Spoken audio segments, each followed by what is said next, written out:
वो नौजवान जो 300 सालों तक एक गार में सोए रहे। इस तवील नींद के बाद वो दोबारा कैसे बेदार हुए? क्या उनकी इस नींद की तशरीह साइंसी उलूम के ज़रिया की जा सकती है?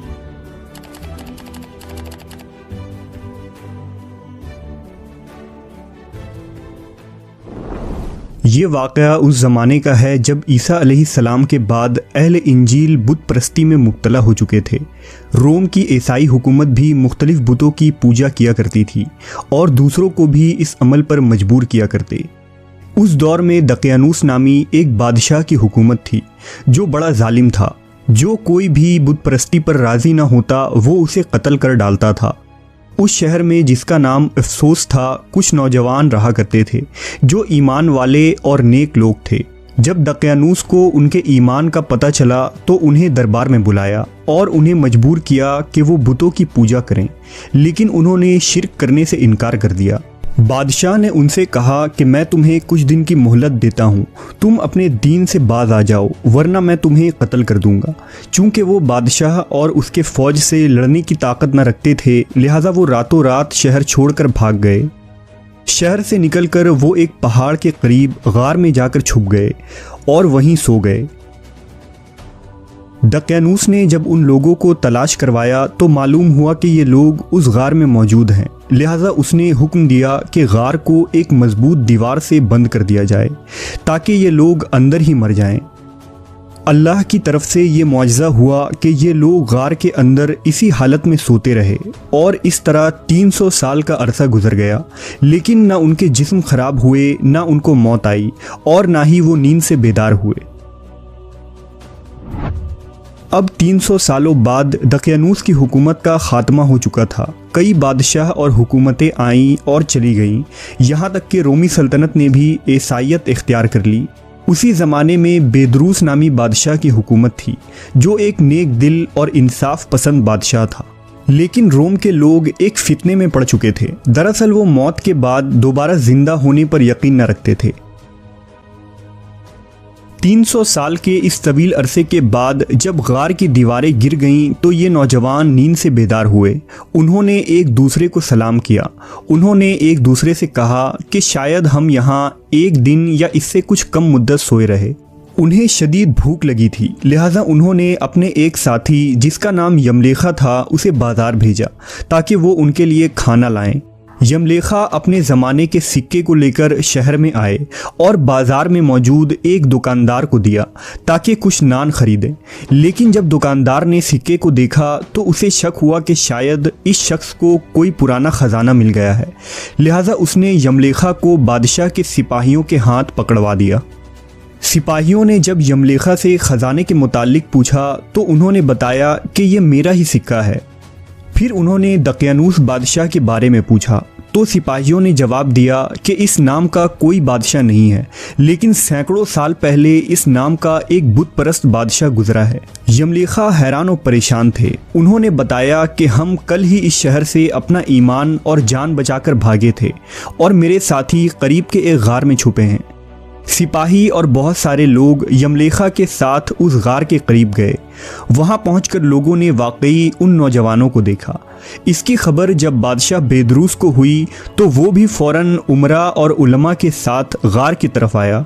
बेदरूस ने अपने आबाओ अजदाद से उन नौजवानों का किस्सा सुन रखा था जिन्हें अस्हाब कहफ कहा जाता था और 300 साल पहले बुत परस्ती से बचने और अपने ईमान को बचाने के लिए उन्हें इस गार में बंद कर दिया गया था।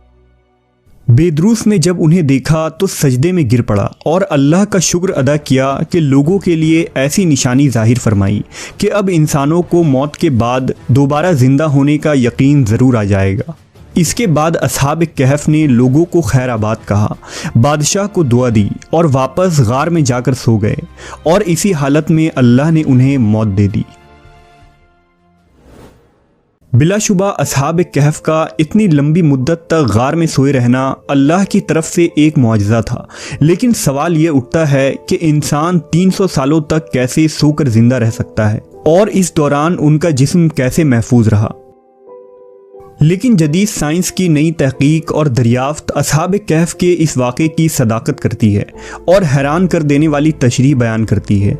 दरअसल जदीद साइंस के मुताबिक हाइबरनेशन एक ऐसा अमल है जिसके मदद से दुनिया के तकरीबन 2000 जानदार मौसम की सख्ती, खुराक की कमी और मौत के खौफ से बचने के लिए एक लंबी नींद सोते हैं। इसी लंबी नींद को साइंटिफिक टर्म में हाइबरनेशन कहते हैं। हाइबरनेशन के इस अमल में दिल की धड़कन 95% आहिस्ता हो जाती है, सांस सेकंड के बजाय मिनट में चलती है और जिस्म का दर्जा हरारत ठंडा होकर कम हो जाता है। हाइबरनेशन में जानदार अपने जिस्म की ग़िज़ाई ज़रूरत पूरा करने के लिए जिस्म में मौजूद चर्बी और मसल से हासिल करते हैं, यानी इस दौरान किसी जिंदा जानदार का मेटाबॉलिज्म इंतहाई सुस्त हो जाता है। हाइबरनेशन करने वाले जानवरों में कई किस्म के चूहे, चिमगादड़, गिलहरी, सांप, स्नेल, चूंटी और रीछ के कई नस्ल शामिल हैं।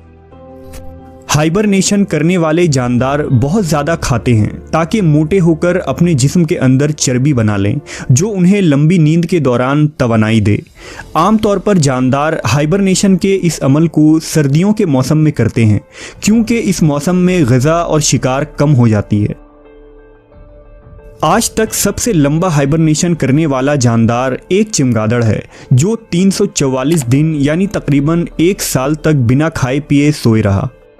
हाइबरनेशन करने वाले जानवरों पर की गई जांच के दौरान देखा गया कि उनके डीएनए के टुकड़े जो सेल के क्रोमोसोम के किनारे पर पाए जाते हैं, वो सेल की हर तकसीम के वक्त कम होते जाते हैं, लेकिन इस अमल के दौरान उनको निहायत ही सुस्त रफ्तारी के साथ कम होते देखा गया है।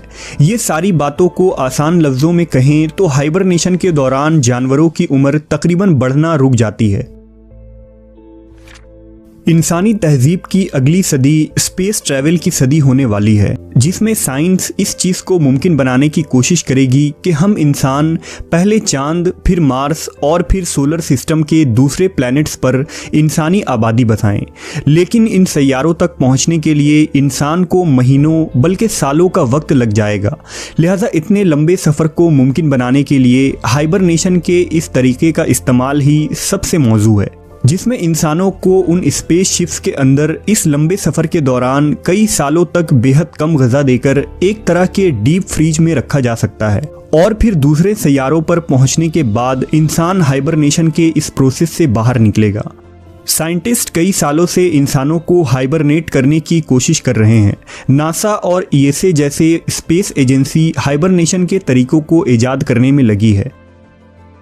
अगर सूरह कहफ के उन आयात पर गौर करें जो असहाब कहफ के इस तवील नींद के मुतालिक बताती है, तो उनके मुताबिक हमने गार में कई सालों तक उनके कानों पर नींद का पर्दा डाले रखा और जब सूरज निकले तो तुम देखो कि वो उनके गार के दाहिनी तरफ सिमट जाए और जब गुरूब हो तो बाएं तरफ कतरा जाए। ये खुदा की निशानियों में से है और हम उनको दाएं और बाएं करवट बदलवाते थे। अगर तुम उनको झांक कर देखते तो पीठ फेर कर भाग जाते और दहशत में आ जाते। इन आयात के मुताबिक अल्लाह ने असहाब कहफ के कानों पर नींद का पर्दा डाल दिया था, जो हमारे अंदरूनी कानों की तरफ इशारा कर रही है। ये कान का वो हिस्सा होता है जो सोते वक्त इंसान को किसी आवाज़ पर चौंक कर दिमाग को सिग्नल भेजता है और दिमाग हमें जगा देती है, मगर असहाब कहफ के मामले में अल्लाह ने इस हिस्से को बंद कर दिया था। इन आयात के मुताबिक सूरज की रोशनी गार के अंदर ना पड़ती थी और वो कतरा कर निकल जाती थी। दरअसल सूरज की रोशनी इंसानी जिल्द पर पड़ने से रेडिकल मॉलिक्यूल में इजाफा करती है, जिससे इंसान की उम्र बढ़ने लगती है। यानी गार पूरे 300 सालों तक ठंडी रही और सूरज की शुआएं उनके जिस्म पर ना पड़ा। साइंस के मुताबिक अगर कोई शख्स लंबे अरसे तक करवट न बदले तो खून के सर्कुलेशन रुकने की वजह से जिस्म पर जख्म और तरह तरह की बीमारियां हो सकती है, जिसे प्रेशर अल्सर कहते हैं। लेकिन कुरान मजीद के मुताबिक अल्लाह की कुदरत से असहाब कहफ की करवट बाकायदा बदलाई जाती रही, लिहाजा वो इस बीमारी से महफूज रहे। साइंस के मुताबिक अगर आंखें ज़्यादा अरसे तक बंद रहे तो आंखों के नर्व ऑप्टिक्स को नुकसान पहुंचता है और इंसान अंधा भी हो सकता है। लिहाजा लंबे अरसे तक सोने के लिए आंखों का वक्फे वक्फे से झपकते रहना ज़रूरी है ताकि नज़र ज़ाय होने से बचा रहे। कुरान मजीद के मुताबिक तुम अगर उन्हें देखो तो समझो कि वो जाग रहे हैं, यानी आंखें झपक रही हैं, हालांकि वो सो रहे हैं। यानी अल्लाह की कुदरत से असहाब कहफ इस तवील नींद के दौरान आंखें झपकाते रहे और इस तरह उनकी आंखें अंधी होने से महफूज हो गईं। जदीद साइंस के हाइबरनेशन पर आज ये वो तहकीक हैं जो असहाब कहफ के वाक़े पर पूरी उतरती नज़र आती है। इन तमाम बातों से ये वाज़ेह हो जाता है कि ऐसी तवील नींद के बाद बेदारी और मौत के बाद की ज़िंदगी में किसी को भी कोई शुबा नहीं होनी चाहिए।